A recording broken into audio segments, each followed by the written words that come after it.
September 12, 2017 at 12:44 p.m. The number of demolitions of Palestinian homes and other structures by Israeli authorities in occupied East Jerusalem is almost as high as 2016, which saw the highest number of demolitions since 2000, according to a new UN report.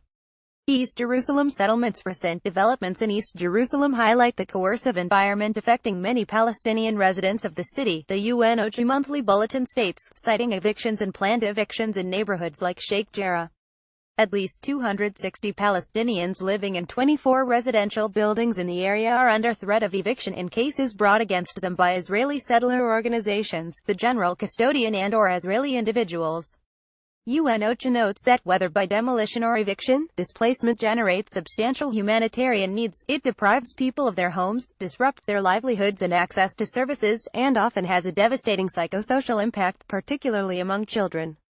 Israeli settlers are targeting densely populated Palestinian residential areas of East Jerusalem, reports the UN agency, in particular, the Muslim and Christian quarters of the Old City, Silwan, Sheikh Jarrah, Ator Mount of Olives, Wadi Joz, Ras Alamet and Jabal Mukabir. Read Israel issues more house demolition notices to Palestinians. More than 3,000 Israeli settlers now live in these areas, either in houses expropriated using the absentee property law on the basis of alleged prior Jewish ownership, in buildings purchased from Palestinian owners, or in residences custom-built and financed by settler organizations. Expanding on the use of the courts by settlers to pursue the eviction of Palestinian families, UN OCHA notes how such methods are based on claims the properties had been owned by Jewish individuals or associations prior to 1948.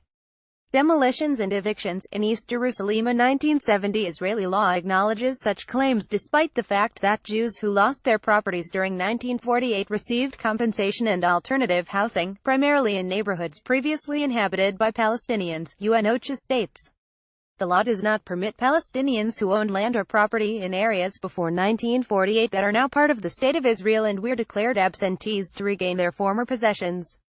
For Palestinians, the impact of intense settler activity includes restrictions on public space, residential growth and freedom of movement, along with increased friction and violence, as well as, in the most severe cases, loss of property and the eviction of long-term Palestinian residents. In 2017 to date, up to and including August, Israeli authorities have demolished 107 structures in occupied East Jerusalem due to the lack of nearly impossible to obtain building permits.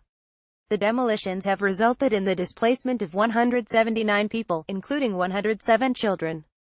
Occupied Palestine. 4 neighborhoods, in particular, were most heavily affected: Jabal Mukabir, Beit Hanina, Al Asawiya and Silwan, and, combined, accounted for 75% of demolition incidents documented this year and 70% of all structures demolished in 2017 to date.